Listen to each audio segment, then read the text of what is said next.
commencer pour votre moi. mariage par la femme. Oui. Et celui qui l'a fait pour moi peut le faire pour les jeunes qui m'écoutent aujourd'hui. La grâce est entre les sœurs. La grâce est là. Et si vous me permettez, mon constat que j'ai fait, c'est que dans grand nombre de fiançailles, même dans le Seigneur, le plus souvent, lorsque le frère et la sœur se sont déjà connus avant le mariage, dans grand nombre de cas, ça ne marche plus. Oui, parce que j'ai dit tout à l'heure que lorsqu'on s'est connu sexuellement avant, on demeure des copains et non d'époux et femmes, époux et épouses. Ça devient un copinage. Oui. Et puis on s'adresse n'importe comment à l'autre. Oui. Le respect disparaît. Évidemment, je voulais en venir sur ce point parce qu'une fois qu'on s'est déjà connu, parce que comme on le disait dès le départ et j'ai toujours dit ceci, la période des fiançailles est généralement celle de la grande hypocrisie, où personne n'est réel. Chacun va essayer de se protéger. Et moi, je crois que la meilleure protection, c'est son intimité. Tout à fait. Une fois que cette intimité est déjà exposée à l'autre, et l'autre vous a déjà exposé son intimité, il n'y a plus rien à cacher. Peut-être auparavant, quand la sœur voyait le frère venir, si elle causait avec des personnes, elle essaie de changer son langage. Si elle marchait, elle essaie de changer sa démarche, vice-versa avec le frère. Mais une fois que les deux se sont déjà connus, il n'y a plus rien à cacher. Non, c'est même ça qui brise beaucoup de fiançailles. Oui. Parce que lorsqu'on a satisfait sa curiosité, il n'y a plus rien à découvrir. Le respect est parti. Le respect est parti. On peut se diriger à n'importe quoi. On peut se dire n'importe quoi. Ah. Eh oui. Eh oui. Alors que dans le Seigneur, lorsqu'on a respecté les autorités dans un état civil, les parents par la dot, le Seigneur par sa bénédiction, alors on a pris un bon départ pour son mariage. On a pris un bon départ. Moi je crois. Et il y a un apôtre dans cette nation qui n'est plus là, il est déjà mort, que vous connaissez très bien, je ne peux pas mentionner son nom ici sur le plateau. Il a eu des difficultés, je ne sais pas si on peut appeler ça difficulté, dans son ménage. Il était dans la ville de Yaoundé. Et beaucoup croient que par cet homme de Dieu, Dieu aurait peut-être, si ce qui est arrivé n'était pas arrivé, cet homme aurait été un instrument vraiment entre les mains de Dieu pour la guérison de cette nation. Mais il a eu beaucoup de mariages, avoir même les enfants avec ses filles spirituelles à l'église. Pas un seul cas, je crois que vous connaissez bien de quoi je parle. Oui, et quelqu'un m'a dit, même pas quelqu'un, l'une des personnes avec qui il avait un enfant, il avait aussi épousé celle-là avant de se séparer d'elle. Je ne sais pas si c'était officiellement, mais il avait déjà un enfant avec celle-là. Cela m'a dit un jour, c'est trouvé à moi, que le véritable problème de Thème, c'est pas, il a l'onction. Le ministère de la parole est sur ses lèvres. Oui. Mais c'est parce que dès le départ, il a connu sa femme avant le mariage et n'avait jamais confessé jusqu'au mariage. Voilà. Et cette chose a suivi cet homme de Dieu pendant des années, jusqu'à sa mort. Ça c'est vrai. Donc nous allons dire que surtout ceux qui sont appelés à la prêtrise, au pastoral, ces personnes devaient faire tellement attention. Et une autre chose, la Bible dit, l'amour parfait bannit la crainte. Je vais vous dire que je ne me suis pas marié dans la sainteté. Ça veut dire que je n'ai pas commencé à connaître plutôt ma femme, ni ma femme moi. Mais dans le mariage, à cause de l'amour véritable, si j'ai connu une femme, je lui ai dit. Si un homme l'a connue, elle me l'a dit. Et je dis, ça a plutôt développé notre amour que de l'éteindre. Ok? Parce que l'amour parfait bannit la crainte. Quand l'amour est vrai, on ne craint plus de dire, voici le défaut que j'ai eu, voici ce que j'ai fait qui n'était pas bien. Faiblesse. Alors, on expose ses faiblesses et cela ne sert pas d'objet de chantage ou de mépris l'un à l'endroit de l'autre, du tout. Qu'est-ce qu'on peut dire, pasteur? Parce que j'ai connu des personnes, ou bien au moins un cas, qui après que sa future épouse s'est ouvert à lui, il utilisait ça même encore dans les fiançailles pour la mépriser. En effet, ça m'avait tellement fait mal parce que ce dernier voulait faire de cela comme une esclave. Comme si tu fais, je veux dire, si tu vois un peu ça. Et j'ai appelé ça, je l'aurais appelé criminel. Je voudrais te dire que celui-là est un infirme. Correct. Vous savez, les gens qui ont une infirmité, l'infirmité n'est pas toujours physique. Physique. Il y a Elle peut être l'infirmité mentale. mentale. Alors, lorsque quelqu'un est un infirme, il veut toujours, n'est-ce pas, dominer, il voudrait, non, n'est-ce pas, protéger ou bien cacher son infirmité en exposant toujours l'autre, en détruisant l'image des autres. Ça, c'est un infirme. Et je dis bien que la femme aura manqué juste de conseiller parce qu'il était préférable que ces fiançailles-là n'aboutissent jamais au mariage. Non, ça s'est arrêté. Dieu Bon, soit loué. gloire au Seigneur. Oui. Gloire au Seigneur. Mais celui-là est un infirme. Et je dis que lorsqu'il, même quand il prendra une autre femme pour épouse, alors il lui sera difficile de vivre un mariage agréable parce que le chantage est l'arme du faible. Espérons qu'avant ce temps-là, il aurait changé. Oui, parce que le fort ne fait pas de chantage. Ouais. Un fort ne fait pas de chantage. Et j'ai trouvé ça, pourquoi j'ai trouvé ça très démoniaque. À partir du moment où vous tenez une personne en captivité, ce n'est plus de l'amour. Je crois les gens du monde appellent ça le sadomasochisme. Ouais. Où vous avez une esclave sexuelle, où une personne est contrainte de vous aimer ou de se soumettre à vous, Oui. pas parce que la personne Non, vous aime, on n'a pas mais parce été que la exposé. personne est dans la crainte. Oui, d'être exposé. Oui. Non, moi je dis, elle aussi, elle a manqué de personnes pour l'aider. Parce que lorsque ça arrive à une personne que je connais, ce que je lui conseille de faire, c'est d'aller un jour à l'église et devant tout le monde confesser cela. Ça ne fait rien. J'ai connu un frère dans cette ville qui aujourd'hui est serviteur de Dieu dans les nations. Il était allé d'église en église parce qu'il était dans un péché d'inceste avec sa petite soeur de même mère. Alors, il était allé voir les hommes de Dieu, il avait confessé ça et là, on avait prié pour lui, mais les deux continuaient. Jusqu'au jour où il est venu me voir. Je lui ai dit que, gars, est-ce que tu veux que ça s'arrête? Il me dit oui. Je lui ai dit qu'au moment des témoignages, lève le doigt, comme si tu allais témoigner. Va devant, expose le diable, dis à l'église que tu souffres parce que tu commets l'inceste avec ta soeur, ta petite soeur de même mère. Tu veux bien en finir, tu ne parviens pas à en être délivré. Et explique bien à tout le monde que tu es déjà allé vers plusieurs pasteurs et rien n'a changé. Lorsque le frère a accepté et a pris le courage pour le faire, l'église a pleuré. C'était la délivrance. Depuis ce jour-là, c'était terminé. Amen. Et après, il a eu son appel au service divin. Amen. Il est dans les nations aujourd'hui, servant l'Éternel. Amen. Parce qu'il a mis à nu le diable.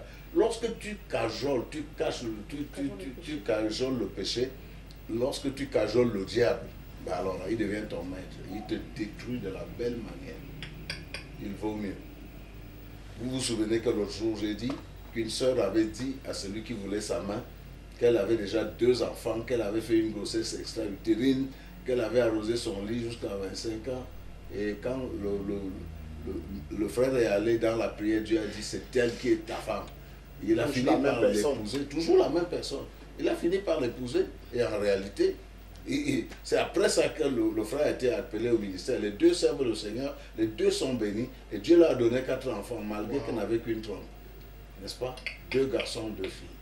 Dieu peut faire des miracles. Dieu fait des miracles. Non, lorsqu'on est vrai, on a la faveur de Dieu. Préciser. Non, Dieu fait des miracles quand les gens sont vrais. Lorsque vous êtes menteur, alors là, lorsque vous êtes hypocrite, Dieu n'est pas d'accord avec vous. Il faut être vrai. Voilà, papa, nous aimerions que vous priez pour ceux-là qui aspirent au mariage, comme le pasteur venait de le dire tout à l'heure, mais ont cette, comment il a appelé tout à l'heure, ce petit démon-là qui résiste encore, qui refuse de leur laisser faire, de leur laisser prendre leur vie en main, en fait, de ne pas utiliser les faiblesses des autres pour pouvoir les atteindre ou bien pour pouvoir arriver à leur fin. On appelle ça en vérité l'esprit de manipulation. Quand tu connais les faiblesses de l'autre et tu veux utiliser de façon égoïste, c'est de la manipulation. Et c'est le diable qui est manipulateur. Dieu ne manipule personne. Dieu te met devant un choix entre le vrai, le faux, le oui et le non. Okay? J'ai mis devant toi la vie et la mort, la bénédiction et la malédiction. Mais le diable est manipulateur. Nous prions. Seigneur, nous te prions pour tous ceux qui jusqu'ici manipulent. Nous croyons que ceux-là n'ont pas atteint la maturité spirituelle, Seigneur, et ne t'aiment pas comme il faut. Nous prions que ton amour soit dans leur cœur, que tu sèmes ton amour dans leur cœur, que Seigneur, parce que lorsque ton amour sera dans leur cœur, ils pourront être sincères, être vrais, et cesseront la manipulation de l'autre. Nous prions afin que là où il y a manipulation, et que les gens ne sont pas dans ta volonté parfaite, que tu casses ces fiançailles-là et que tu les sépares au nom de Jésus. Amen. Mais si c'est toi qui es à l'origine, au départ de ces fiançailles, que ces fiançailles aboutissent au mariage et que chemin faisant notre Dieu, tu puisses parfaire leur communion et leur relation au nom de Jésus-Christ. Amen. Amen. Je crois et nous croyons que, papa, vous avez été bien enseigné cet après-midi par papa André. Papa, merci déjà pour cette, je ne sais pas, ça doit être peut-être le 6e enregistrement sur les fiançailles. Nous allons entrer dans le vif. Nous avons annoncé tout à l'heure que nous allons passer à un autre thème, à savoir 10 choses qui apportent l'harmonie dans le couple.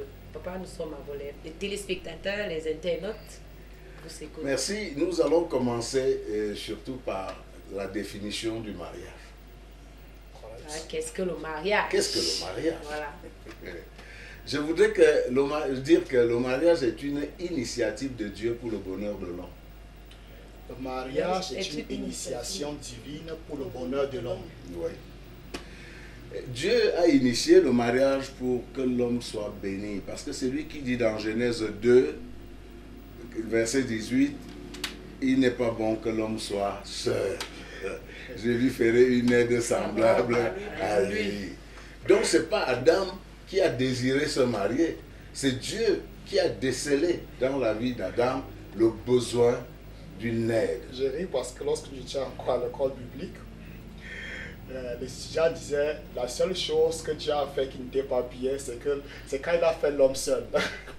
Et Dieu lui a dit, de tout ce que j'ai fait, l'autre est incomplet, il n'est pas bon que l'homme soit seul. Donc la seule chose qui était imparfaite était le fait que l'homme soit seul. Oui, nous appelons cela l'interprétation littéraire de la parole de Dieu, qui n'est pas... Donc c'était juste un amusement que les étudiants avaient entre eux. Oui, en fait... Surtout qu'à l'époque, quand le but était encore célibataire, c'était beaucoup plus à moi que les gens s'adressaient pour que je puisse me marier. Je voudrais dire que le mariage occupe une place de choix dans le cœur de Dieu. Parce que Dieu, lui, en instituant le mariage, avait beaucoup de choses à faire au travers du mariage. Pérenniser la race humaine.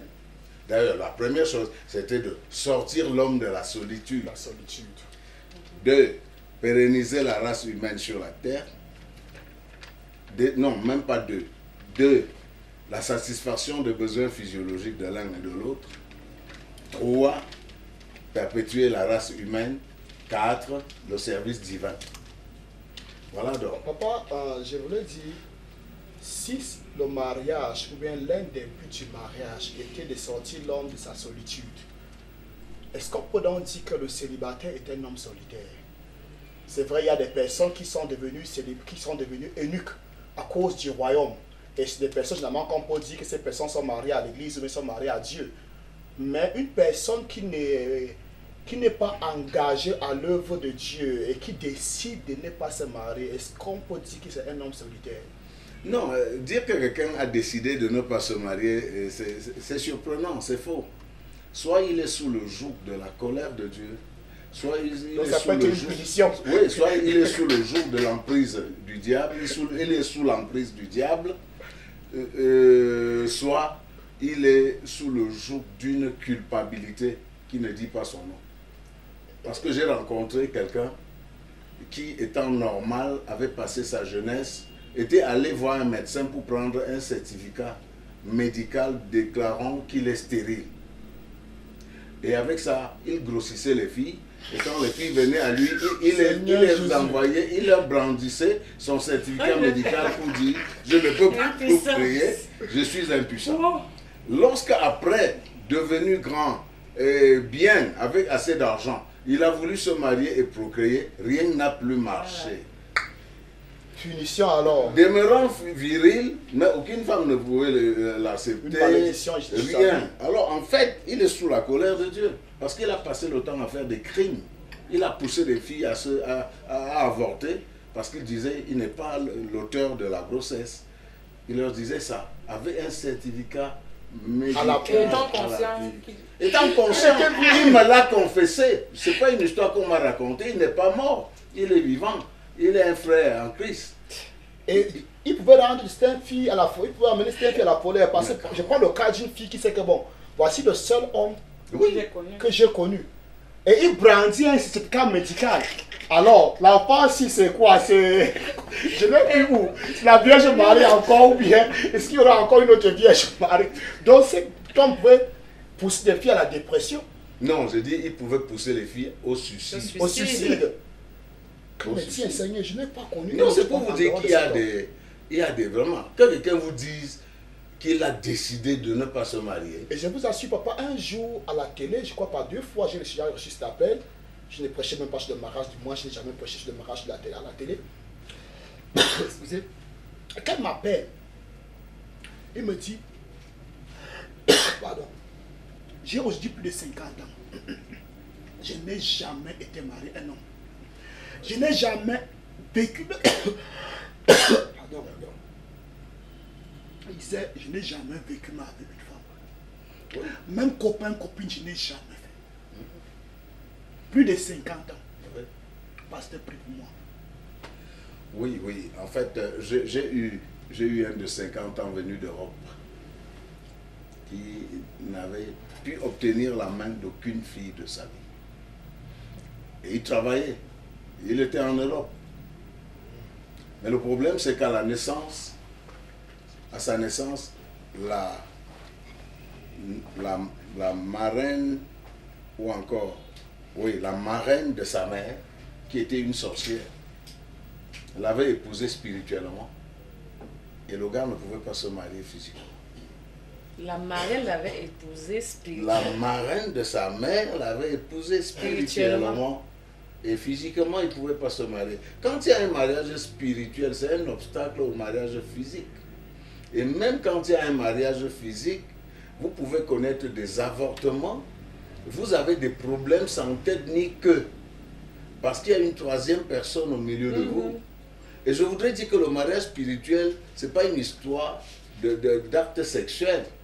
Non.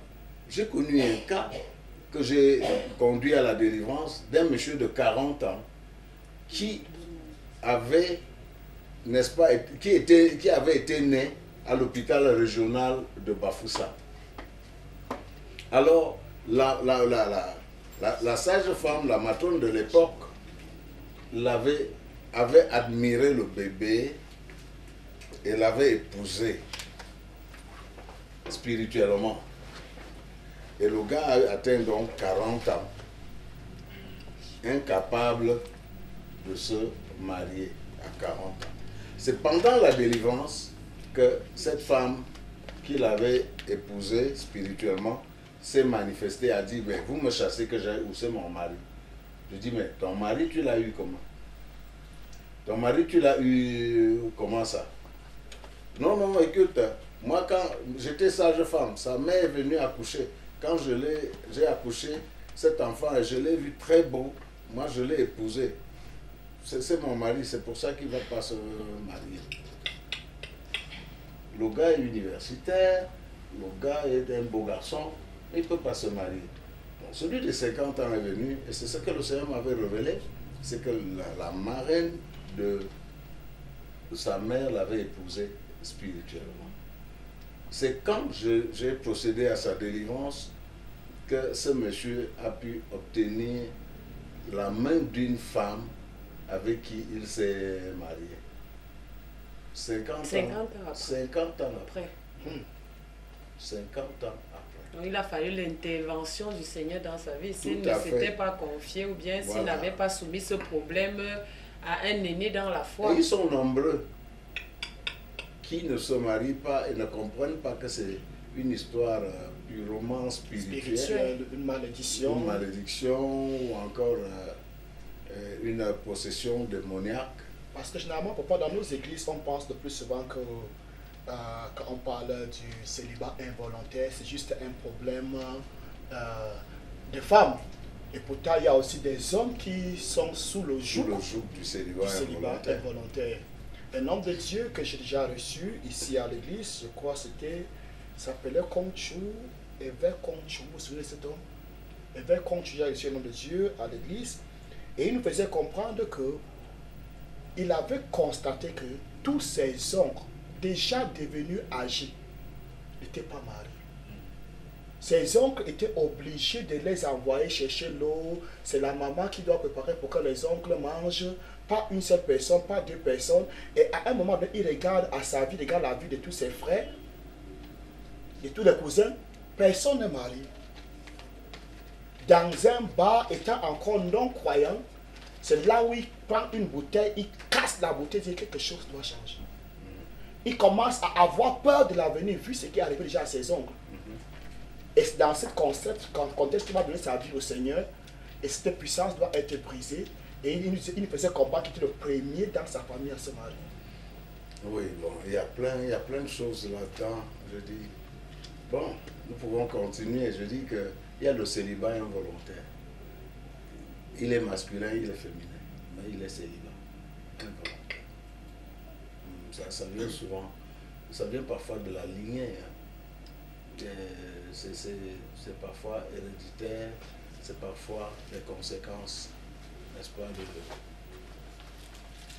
c'est parfois les conséquences du péché, c'est parfois la punition de Dieu. Et voilà. Nous revenons au mariage. Voilà, avant la suite, à savoir le second point, nous allons prendre un autre intermède. Le point suivant est quelles sont les choses qui empêchent que l'engagement du mariage contribue à l'unité parfaite du couple. Alors, ne quittez pas votre petit écran, ne zappez pas, retrouvons-nous juste après.